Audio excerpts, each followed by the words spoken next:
my whole story has been a journey of God just showing enough light of where I'm supposed to take the next step. Proverbs 16:9 says, man's heart devises his way, but the Lord directs the path. And so he's given me a mind. He's given us all a mind to examine and to try and to use this brain to figure out what the best approach is. But I quickly learned that he's ultimately the one steering the ship. And so it's over 13 years when I've seen this happen hundreds of times, I've finally gotten to the point that I can trust where he's leading, even when it doesn't make sense at times. And this includes, I have done events before that I've gone to that have been worthless. They've been terrible. It's like, what in the world are we doing here? But I'll meet somebody. There'll be somebody there. They'll say, hey, my daughter's getting married next January. We've been looking for this. It has always led to something else. Even if in the moment, not that great, big picture, great.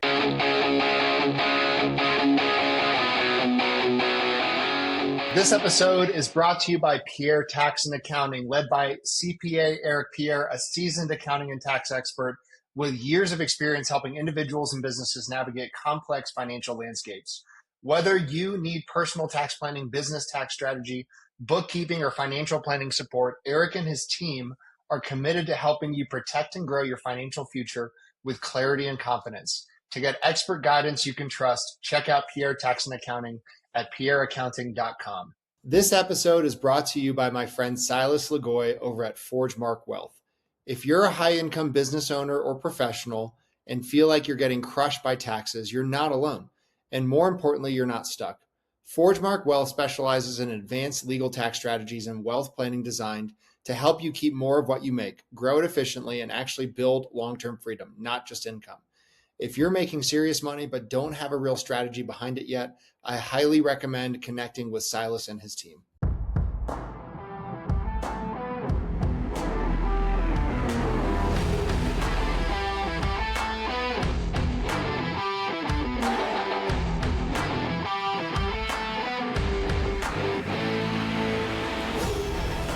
What's up, everybody? Welcome back to another episode of the Big Hitters Podcast. I'm joined by Shon Bruellman, who is a friend of mine from Rise Up Kings. Shon has a lot of cool stuff going on. He is the founder of Brick and Ember Pizza Company, which is franchising across multiple states. The Big Red Food Company, which I believe you exited, right, Shon? Yep, that's correct. Yeah. Cool. So he's a serial guy. And mainly in the food space. I'm excited. I haven't had a lot of food guys on the show, so I'm excited to pick his brain. Shon, tell us a bit of your story, man. How'd you get started? How'd we wind up where we are today? Yeah. Well, the story started, it started a long time ago where I grew up in a town called West Bend, Iowa. And I grew up on a farm, and I learned about good old Midwest Iowa farm cooking from my mom. My mom, that's what made her happy, was feeding the family, having others over, doing potlucks, things like that. And so I just picked up that passion and that desire from her. It's ironic that she says now at times when I talk to her, I'll kind of tell her about a new recipe I'm working on, this, that, or the other. She says, man, I've never even heard of that thing before, those ingredients before. So you're at a whole different level than I am. But I always tell her, I says, flavor is flavor. And there's something about the simplicity and the authenticity of home cooking that people that haven't had it really resonates with them when they get to have it. And so I don't care how elaborate something is that I've made or I've added to my menu or I've tried. At the end of the day, it's not about being complex. It's about being approachable, and it's about being palatable, and it's keeping things simple. There's just something about that works for my clients, works for my customers, and works for my business.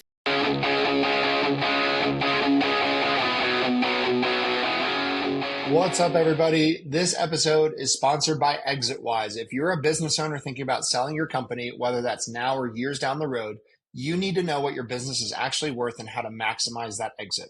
That's exactly what ExitWise does. They help you prepare, position, and ultimately sell your business by assembling a world-class team of M&A experts around you, guiding you from valuation all the way through closing. If you want to know what your business is really worth and how to increase that number before you sell, go check out exitwise.com and get ahead of it. So, okay, so the Big Red Food Truck, you started that and then you sold it. I don't know a lot of food truck guys that have sold something. It feels like a lot of people wind up kind of getting into it and they're like, wait a second, I immediately regret this. They dump it. Yeah, they So dump it. yeah, Yeah, I yeah. was. So tell me, yeah. Yes, yeah. It is. It is an interesting scenario that I'm in. Where so I started the Big Red Food Truck. It's actually started as the Little Red Food Truck. Started 13 years ago. We moved to Des Moines and got into the real estate space with my son. My wife and I both got our realtor licenses. Came down to work with him, and we realized quickly that there was 1,400 other people in Des Moines that thought that would be a great idea too, to sell real estate. And so quickly realized this was not a market or a passion that I really had that I wanted to invest a lot of time in. So I went back to what my passion was growing up, cooking in West Bend. We had a small restaurant event. We had a small restaurant in West Bend at one point called Sean's Taste of Home. And we moved down here to Des Moines and thought I'd get totally out of that. And I got drawn back to it just because what I saw in the food truck world kind of ticked all the boxes of what I thought made for good business. With a restaurant, you have to have people come to you. With a food truck, you go to them. And I quickly learned I think a big basis for much of my success is that I answered the question, why would people eat my food versus somebody else's? Because typically you go to an event and there's 15 food trucks there. And so the question I answered from day one was, why are they going to eat at my food truck instead of taking their $10 bill and giving it to one of my competitors? And so that's how I approached everything I did, was realizing that I'm providing a service. It's expensive. I'm not cheap. I'm one of the most expensive trucks around Des Moines. But it's quality, it's fast, and it's high quality. It's high quality food that's put up pretty consistently and put out in a way that is unique and different than what everyone else around me is doing. And so I built that business up over the last 13 years. Started with the Little Red Food Truck. Actually, the first truck I started with, I should have had a picture to share with you, but I couldn't stand up in it. I don't know how tall you are. If you're over 5'10", you couldn't have fit in my truck. And I could reach out my left arm and touch one wall and touch the other all with my right hand. And if I was going to get out of the truck, my wife, who helped me, would have to get out for me to be able to fit by her. It was basically a mail truck, a little mail truck. And we went from that. After 11 years, I got to the point that I upgraded my truck to a brand new 25-foot F-59 Ford that is, kind of the Cadillac of food trucks. And that's been the journey. We started slow and just grew and grew and grew to the point that we are now. Anyway, I got to the point of feeling led to go in different directions. I just couldn't manage it all. It was more than what I could handle. And in the world that I'm in, I know you talk a lot about scaling and finding people who are competent, better than you are at your job, and I'm with you 100%. In the world that I'm in, finding an operator manager that can do that well. Not only do you have to be a super fast chef and cook, because I've had people come that have said, I spent my entire life in the restaurant industry. This is no big deal. 2 days later, they quit. Mm-hmm. They're like, this is not what I expected. It's way more than I expected. So what is it? What, out of curiosity, what's that? Why? What's the big shift or change that is so different? Speed. You have to be much faster. What we can serve with two helpers with me, we can serve 250 people in an hour. And a restaurant can't even come close to touching that. And we got to be able to multitask. While I'm finishing up that item, I've got 3 more in somewhere else. And so, we answered a lot of questions and figured out a lot of the issues that people have with food trucks, because oftentimes the menu that they choose is too slow. You have to have a menu that's very quick, it's very repeatable. And so what I was finding is I couldn't find people to replace me, because not only do you have to be fast, you also got to be able to drive a big truck, a 25-foot truck. You also got to be a little bit of a mechanic. And then all of us said, wait a minute, why isn't my fryer lighting? So you got to be a little bit of an HVAC guy, or someone that deals with commercial equipment. And that's great. And so it was interesting. I literally had 4 highly trained, highly recommended chefs that have worked. I mean, I had one guy that was on the Great American Food Truck Race, and even he said, "Yeah, I can't do this. This is too much for me." And so I got to the point of I streamlined by getting rid of something that was just more than what I could handle. I can't handle Big Red. I can't handle 2 pizza trucks. I can't handle franchising. I can't handle the other stuff that I got going on. And so I just threw it out there. And so you're right. Most people that get out of the food truck industry, there's about an 80% failure rate. They're basically dumping it. They're getting out. They're liquidating, selling for whatever they can get out of it. And I actually ended up selling my food truck for $500,000. And so yeah, it wasn't just a dump. It was a move forward.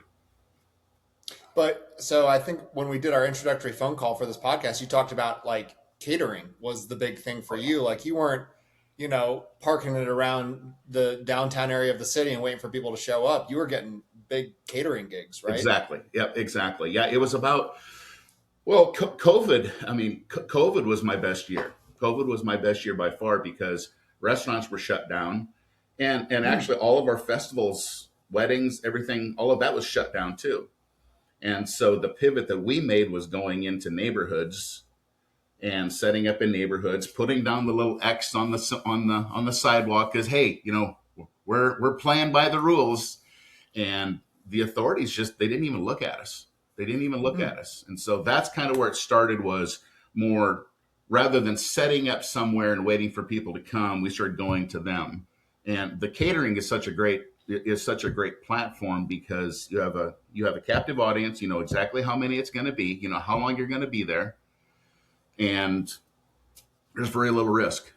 Well, there's basically no risk at all. And so I love that. I love hearing stories of how people adapted their businesses during COVID, and instead of being like, "Woe is me," this sucks. Yeah. The government's not letting us do it. It's like, wait a sec, we could reimagine, reframe this. Try something different. Yeah. I love hearing that. That's cool. Yeah. Yeah. Well, and it's also taking the opportunities that were there at the time. I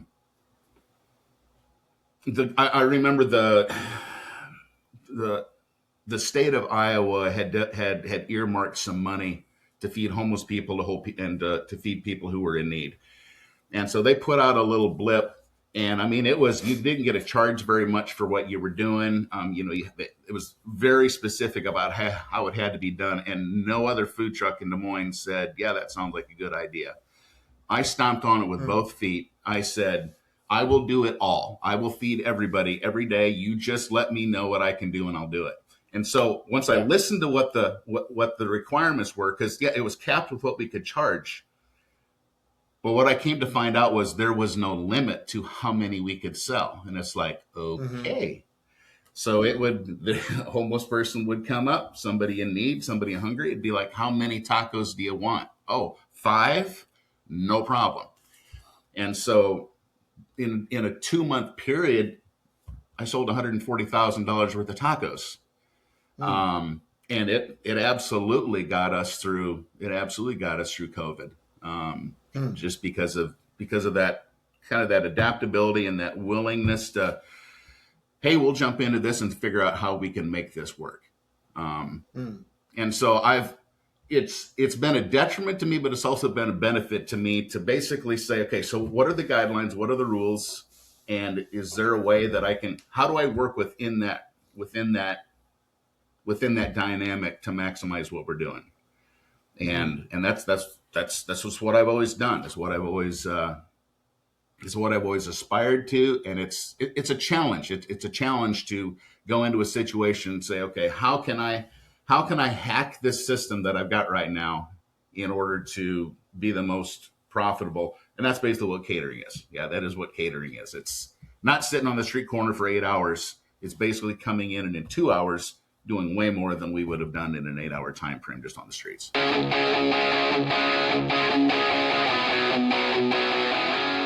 This episode is brought to you by 10X Nerds. If you're a business owner doing real revenue, there's a good chance you're overpaying in areas you haven't even looked at. Things like credit card processing, insurance, telecom, and more. 10X Nerds comes in, audits your expenses across 30 plus categories, and finds immediate savings. And here's the kicker: they only get paid if they save you money. It's a complete no-brainer. If you want to keep more of what you make, go check them out at 10xnerds.com. This episode is brought to you by Rakowski Law Firm. If you're a business owner or have built a level of wealth, but you don't have your estate plan dialed in, you're exposed. Rakowski Law Firm helps families and business owners protect their assets, avoid probate, and make sure everything transfers exactly how it should. This isn't just paperwork, it's a real strategy to protect your legacy. If you haven't looked at your plan in a while or don't have one, go to rakowskilawfirm.com. Let's talk about Brick and Ember for a second. So when did you have the Brick and Ember showed up? Brick and Ember showed up because I wanted to capture another area of the market that I currently wasn't already in. A lot of times when there's a catering, especially for groups of 300 to 500 people. By the way, I don't even know if you mentioned what kind of food was Big Red Food Truck? Big Red Food Truck was, I would call it American bistro. Okay. When I designed that menu, I actually started out selling Indian fry bread tacos, and when I would go to an event, because we started with doing the events, and I would see people walking by, and if they look at my menu and then look to the left or the right and kind of wrinkle their nose, I would come out to them and say, "What are you looking for? What do we not have?" And so what I try to do, I've got orange chicken, I've got beef and lamb gyros, I've got Indian fry bread tacos, I've got cheeseburgers, I've got taco salads. We do fish tacos, al pastor street tacos. I basically tried to cover the entire gamut so that I could be a one-stop shop, that someone doesn't say, okay, well, we need a taco truck and then we also need a gyro truck. I'm like, no, I got it all. Well, and so what I didn't have was pizza. And so we would do a wedding for 300 to 500 people, and they would reserve me, and then they would go find another truck, often a pizza truck. And so I said, let me be the one-stop guy. I'll bring the American cuisine, and we can do pizza too. And again, I cater to the idea that people are generally lazy. And so if you cater to that, you open doors that wouldn't normally have, because instead of them now having to reach out to another food truck, make a contact with somebody else, two sets of whatever, they just had to deal with me. And I've done this for 13 years. I don't know of anybody else that does this. I still do it to this day. I know my franchisees don't do it, and that's fine. That's perfectly fine. I get that. But I don't do a contract, and I don't do a down payment. No deposit, no contract. And so that as well opens up some doors, because there's no back and forth between, send me the DocuSign and let's go through the contract. Because frankly, the contract is about as good as the piece of paper it's written on anyway. Yeah. Because in my world, all I got to do is say, got a flat tire. I got my chef's got the flu, so we can't come. There's some things in the food world that you really can't just kind of power your way through. And so I just take that off the table and say, look at my reputation, look us up. No, I don't do contracts, but see if I've ever bailed on a thing. And so it's just been reputation, and the fact that if we say we're going to come, we'll come. And it's always worked out. I've only had one person ever that demanded a contract, and it was a lawyer. And because they had experience with things without contracts. And ironically enough, they backed out. They're the ones that canceled 2 weeks ahead of time. They were worried about me canceling, but the reality was they were worried about me canceling because in their mind it was an option for them. So yeah. Okay, back to Brick and Ember. Yeah. Well, tell us about it. Yeah. So it's we do brick oven wood fired pizza. And it started as a small trailer, basically just a pizza oven on an open trailer. And we did farmers markets, and we started with that.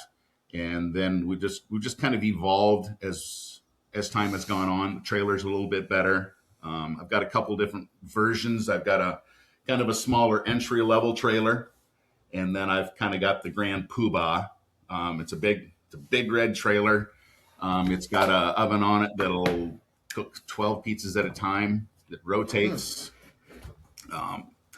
There's not very many of those just in the country. Mm-hmm. It's hard on them to be driving down the road. It does do some damage at times. Just kind of worked our way around and figured out how to make that work. And yeah, it's just been a business that has come about because I saw opportunities, and it's a simpler menu. It's definitely a Yep. simpler menu than a basically from scratch to cooked plate Yep. of food that comes off a regular food truck. I love it. And so now you start to franchise them, right? So are you, how many states are you in, or how many Yeah, franchisees so are there? I've got a trailer in Texas and some in Florida. My nephew is in Illinois. We're trying a few different things. I'm trying from a perspective of they can just buy the franchise and get started on their own. I'm also trying something for people that don't have the means, or they're just not sure if this is something that they want to jump into fully. It's basically doing like a profit share. I retain ownership of the trailer. They get the trailer. We do a higher percentage, higher percentage split than if they were to to own it directly. But it's a way that they can kind of dip their foot in the water without totally jumping in. I'm not for sure Mm. yet if that's just the greatest way to go. I'm doing it with my nephew right now, and it it's working with him. I'm glad I can help him, but I'm definitely the one. I'm definitely the one that has more risk and exposure than what he does, and so whether or not it's worth it or not, we'll see. We'll see what time will say. What do you feel like are some of the biggest challenges or hurdles you're facing as a business right now?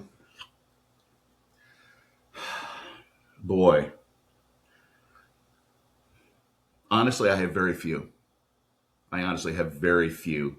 I have as much work as I know what to do with. Um, staffing is always an issue. I've been doing this for Yeah. 13 years, and it was only just recently. This past year was the first year that I've had management staffing issues, and it's like, oh, now I understand why everyone else is whining and complaining about not having qualified help, because yeah, it sucks. It does suck big Mm. time. But no, I really don't have much as far as limitations at this point. Yeah. It's really kind of I can kind of do whatever I want to do. I am so one of the things I do want to state as well is one of the biggest reasons that I moved forward with Big Red. One, there was an opportunity. I had someone that was willing to pay what I believe is a pretty good price for a food truck.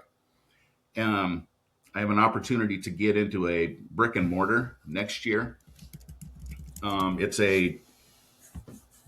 about $150 million project here in Des Moines that has shopping centers, sports stadiums, various venues, apartment complexes, and they're going to put a social hall called Kettlestone Social. That it's basically a 40 beer on tap, TVs on the wall. It's basically a great big social hall, and they will Mm. have 6 slots for food vendors in there, and I have 2 of those 6 slots already. I will put Mm. a Big Red Food Trucks menu in there right beside Brick and Ember Pizza Company's menu. Mm. And that'll be a pretty big step up. I mean, I've done something like that similar, which is why it was attractive for them to talk to me, because I've had some public visibility in another beer hall that I had been in previously, and I did well there. And so they see me as someone that has some experience and kind of knows what I'm talking about. So that's why I'm have the opportunity to go in there, even though there's going to be a whole bunch of people wanting to go in there. I do have the first 2 slots, and interestingly enough, that came the basically the manager of this complex was at a graduation party that I was at with pizza, and so he was there, saw the trailer, saw the oven, smelled That's, he got the I love whole that. 9 yards of what the Yeah. experience was, and he said, "We need you, we need you in this place." And if I could just make just a little bit of a little bit of a shift, one of the things I want to be sure to get in is that my whole story has been a journey of God just showing enough light of where I'm supposed to take the next step. Proverbs 16:9 says, man's heart devises his way, but the Lord directs the path. And so he's given me a mind. He's given us all a mind to examine and to try and to use this brain to figure out what the best approach is. But I quickly learned that he's ultimately the one steering the ship. And so it's like over 13 years when I've seen this happen hundreds of times, I've finally gotten to the point that I can trust where he's leading, even when it doesn't make sense at times. And this includes, I have done events before that I've gone to that have been worthless. I mean, they've been terrible. It's like, what in the world are we doing here? But I'll meet somebody. There'll be somebody there. They'll say, hey, my daughter's getting married next January. We've been looking for this. It has always led to something else. Even if in the moment, not that great, big picture, great. Yep. Amen. Let's talk about AI for a second. How are you leveraging it, or where do you feel like you should be leveraging it? AI for my situation, and this is where I might go against, I'm just going to give a different perspective on AI than maybe some people might have. In what I do, since it's so hands-on. I mean, I can't AI a cheeseburger. I do have some things automated, but I don't want to make it too automated. There still has to be a personal touch in my business. For example, if somebody sends in a catering request, I rarely talk to them. It's through communication. I have a macro command that I send at times. It takes me literally 3 seconds to send it. It has all the information. This is what they need to do. And oftentimes that's the end of it. Next thing I see is they're sending in a catering request, and I says, yep, we can come. Takes no more time than that. But there's a personal touch that comes with being able to make some sort of contact with a person that just cannot be duplicated. And AI has a lot of benefit to me. There's things like I've had AI help me with logo design or running an idea of this or that by it. It's been very helpful for that. But I'm not implementing any of it into like my funnels or my catering requests or auto responses, anything like that. Because for myself, if I reach out to somebody, I know if it's AI, and it irritates me at times. It's like, I just want to talk to somebody. Yep. And so my number's on the side of my truck. I rarely get calls personally, but my number's there. And so I think AI has great potential. It's a great asset, but the danger with it is that it takes away the willingness to do hard work and just says, you go do it, you figure it out. That's just my perspective for my industry where I'm at. Yeah. Shon, last thing, you and I know each other through Rise Up Kings. I always try to get a little blurb for them if I can, course. But tell us how it's impacted your life and business. Oh, it's been